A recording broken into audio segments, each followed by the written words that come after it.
Bell होती थी जिस पर सफ़ेद फूलों के साथ हरी हरी सेम की फलियां लगती थी। छानी पर चढ़ी लौकी और कद्दू की बेलें जिन पर ये बड़े शान से लटकते रहते थे और मोहल्ले की सारी काकी मौसी अम्मा एक दूसरे को विनिमय करती थी। जी आज लौकी बनाओगी क्या? खूब लटक रही है अपनी छानी में। जी लौकी बनाओगी क्या? खूब लटक रही है अपनी छानी में। अब लौकी आई है तो आदर से ही कुछ देना कर्तव्य था, सो लौकी के स्नेह के बदले प्रेम पूर्वक आंगन से सेम भेज दी जाती थी।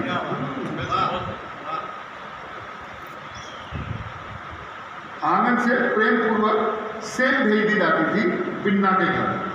सूखी अरहर की खाड़ी से आंगन में ताक झाक को रोकने के लिए बागड़ होती थी।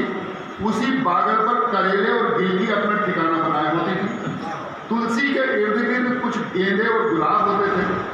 उसके पास एक नींबू का, एक अमरूद का और एक केले का पेड़ होता था। पिछवाड़ा होता था जहाँ एक भूरा होता था। भूरे के दिन बड़े सम्मानजनक होते थे क्योंकि वह धन कहलाता था तथा दीपावली पर वहाँ भी दीपक लगाकर उसके पैर पड़े जाते थे। शायद 50 साल पहले अगर ये स्थितियाँ हों तो समर्थन करना मेरा। मैं गद्य में आपको जोड़ रहा हूँ, कविता आपने बहुत सुनी होगी। सम्मानजनक होते थे क्योंकि वह धन कहलाता था तथा दीपावली पर वहाँ भी दीपक लगाकर उसके पैर पड़े जाते थे। बड़े आंगन वालों के यहाँ आम का पेड़ भी होता था और उसमें एक छोटा सा कुआं भी होता था जो छोटा सा होने पर भी 12 महीने पानी पिलाता था घर वालों को भी और अड़ोसियों पड़ोसियों को भी।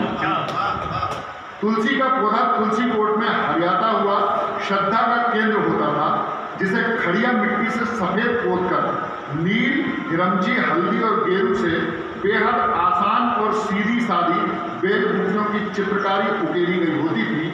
चूंकि घर कच्चे थे इसलिए गोबर से लीपे जाते थे और आगे दालान तथा रसोई होती थी। पिछवाड़े एक छप्पर भी होता था जिसे सार कहते थे।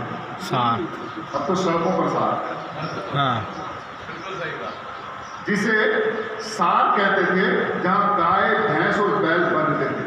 इनके बच्चे घर की कच्ची दालान में ही बनते थे। गाय बैल के बच्चे घर की कच्ची दालान में बनते थे। सर्दी में इसलिए कि सर्दी ना लग जाए और गर्मी में इसलिए कि लू से बचाव हो जाए। बारिश में भीगकर बीमार ना हो जाए इसलिए। इन बच्चों के नाम होते थे जैसे लाल बछड़े का नाम लालू, काली बछड़ी का नाम कल्लो, मंगलवार को जन्मी भैंस की पाड़ी का नाम मंगला, वगैरह वगैरह। ये बच्चे दालान में ही गोबर करते थे और अंगड़ाई लेकर सूसू भी करते थे। इससे किसी को कोई परहेज नहीं होता था। एक झबरा, भूरा, कबरा या काला कुत्ता होता था जो गर्मियों में भिनोची के नीचे और सर्दियों में अलाव की रात में बैठता था। जो गर्मियों में भिनोची के नीचे और सर्दियों में अलाव की रात पर बैठता था, वह अपने घर के साथ ही बाजू वाले घर से भी एक रोटी खा लेता था। फिर वह खेत पर जाकर रखवाली करता था। सुबह पीले बादल उठाने के लिए मुर्गा बांध देता था। उसकी बांध के साथ बैलों के गिरने पेट चराने के लिए ढील लिए जाते थे। वह गांव इसलिए भी था क्योंकि वहाँ संजा होती थी, दिया बत्ती होती थी, जिसकी जिम्मेदारी घर में रहकर चलते फिरते बुजुर्गों की होती थी। गोधूली बेला में नमाती हुई गाय आती थी।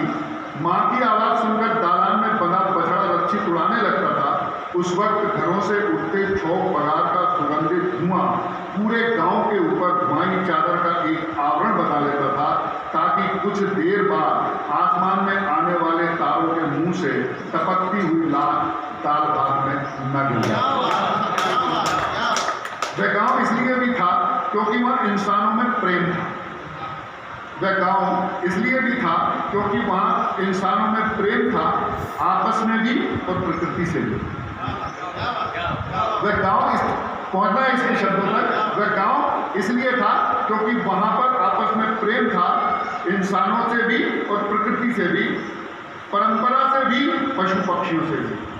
किसी को मानसून आने से पहले छप्पर छाने के लिए पैसे की जरूरत नहीं होती थी।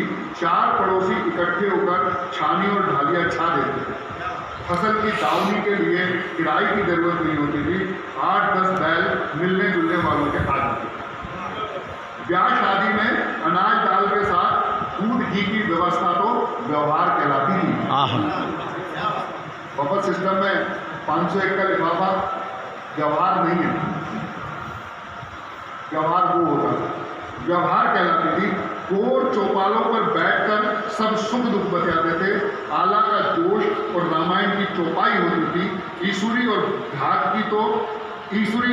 की सीख तो सबको याद होती थी। साथ ही बातों में रस बोलने के लिए कहनावत सबकी जुबान पर होती थी। वह मतभेद तो होते थे लेकिन मनभेद नहीं। वहाँ मतभेद तो होते थे, मनभेद नहीं। मनभेद भी आपस में सुलझ जाते थे।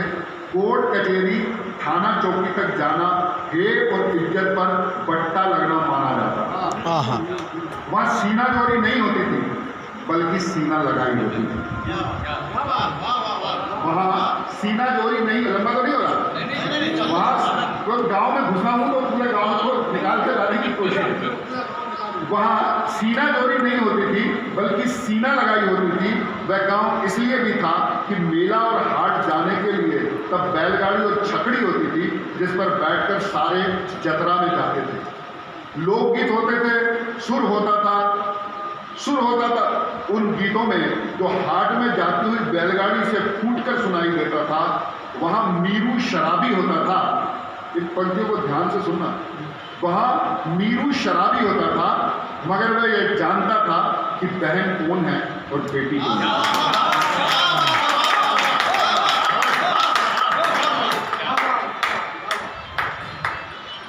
वहाँ मीरू शराबी होता था मगर वह जानता था कि बहन कौन है और बेटी कौन है। उससे लोग हिकारत तो करते थे लेकिन नफरत नहीं। उससे लोग हिकारत तो करते थे लेकिन नफरत नहीं। उससे महिलाएं बात नहीं करती थी लेकिन किसी को भी उससे डर नहीं लगता था। उससे महिलाएं बात नहीं करती थी लेकिन उससे डर किसी को नहीं लगता था बल्कि मुसीबत में वह मददगार साबित होता था। जालिम पतियों पर लानत मलानत करता हुआ। वह गांव इसलिए भी था क्योंकि वहाँ गांव भर में जीजी का मतलब जीजी ही होता था। इसकी गहराई को समझना। वह गांव इसलिए भी था क्योंकि वहाँ गांव भर में जीजी का मतलब जीजी ही होता था, बहन का मतलब बहन होता था। ऐसा नहीं कि वहाँ नजरें चार नहीं होती थी, तब नजरें चार ही होती थी, 6, 8 या 10 नहीं होती थी।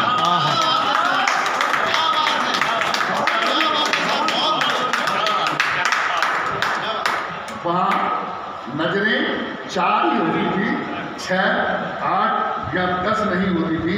फिर जिससे नजरें 4 होती थी उसकी इज्जत का ख्याल ज़्यादा हो जाता था और जिनसे नजरें नीची होती थी उनकी इज्जत दिल में समाकर पैरों के स्पर्श की गरिमा हो जाती थी। गांव में भी और परगांव में ब्याह के बाद भी। वह गांव इसलिए भी था क्योंकि वहाँ खेत थे। आखिरी घर के छप्पर के पीछे से शुरू होकर पहाड़ी की कूद तक जाते खेत।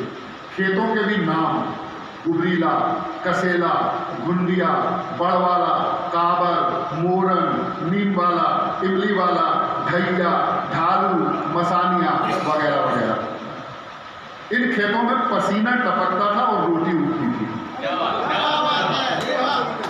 इन खेतों में पसीना टपकता था और रोटी उगती थी।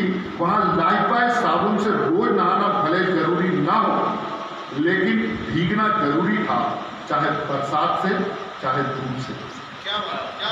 वह गांव इसलिए था क्योंकि उसके घरों में रिश्ते जिंदा थे। दादा दादी, छोटे मंझले, बड़े काका, बुआ, काकी, इनके बच्चे, एक छत और एक रसोई। बड़ी अम्मा का अधिकार था सब बच्चों की धुनाई कर फिर प्यार करने का। बड़ी अम्मा का हक था सब बच्चों की धुनाई कर फिर प्यार करने का। वह बच्चों के बाप को भी हड़का सकती थी। छोटी काकी बेफिक्र होती थी अपने लल्लन की तरफ से। बुआ पढ़ाने की जिम्मेदारी लेती थी। मंझली काकी झाड़ू बुहारा करती। नई भाभी ये सब सीखा करती थी। वह गांव था तब वह दहेज मांगा नहीं करता था। बहू को जो भी मिलता था वह सलीके से सजाकर रखा जाता था। तब घर में एक रेडियो बजता था। बिना का गीतमाला सुनाता और विविध भारती पर हवा महल से गुदगुदाता हुआ। और वह गांव इसलिए भी गांव था कि वहाँ सर्वसम्मत वाली ग्राम पंचायत में झगड़ा इस बात पर नहीं होता था कि सरपंच कौन है। वहाँ सर्वसम्मत वाली ग्राम पंचायत में झगड़ा इस बात पर नहीं होता था कि सरपंच कौन हो। और आज की इस व्यवस्था में अगर ये पंक्ति कहीं तक लगे, आदरणीय उपाध्यक्ष जी बैठे हैं, आप सब बैठे हैं, कि वहाँ झगड़ा इस बात पर नहीं होता था कि सरपंच कौन हो, बल्कि चिल्ला पुकार इस बात पर होती थी कि मैं सरपंच नहीं बनूंगा। सब लोग कहते थे कि ये काम तुम्हें ही करना होगा। जनता का पैसा भगवान का पैसा माना जाता था। पंच सरपंच पीपल और नीम के पेड़ के नीचे बैठकर बन जाते थे और तहसील को एक तहरीर चली जाती थी। झंडे दलों के नहीं होते थे, झंडे या तो मंदिर के होते थे या चक्रे बाबा, हरदोल बाबा, खेड़ापति माता या नीम वाले देवता के होते थे। ये झंडे कभी आपस में लड़ना तो दूर, ईर्ष्या भी नहीं करते थे। फिर वहाँ विकास आया, पूरा दूंगा, पूरा फिर वहाँ विकास आया और संबंध विदा हो गए। फिर वहाँ विकास आया और संबंध विदा हो गए। बजट आया तो नियत खराब हो गई। वहाँ विकास आया और संबंध विदा हो गए।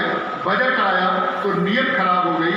सब्सिडी की बंदरबाट में बागड़ पर लगी गिलकी लौकी ग्रीन हाउस और पाली हाउस में लेट कर इंजेक्शन लगवाने लगे। यूकेलिप्टिस हरियाए तो बरगद नीम पीपल आम कत्ल हो गए। पोल्ट्री फार्म खुला और कलगी वाला मुर्गा अपनी बांग लेकर चला गया। फ्रेंच बुलडॉग और शेफर्ड ब्रीड के महंगे पप्स ने गुर्राहट बताई तो घर का झबरा कबरा बूढ़ा गली में जाकर खजेले हो गए। वार्ड बने वार्ड बने तो मोहल्ले पिट गए, कॉलोनियां कटी और खेत पिट गए। मकान कंक्रीट का बना तो सार हट गई। हाथ पावर आया तो बैल बेकार हो गए।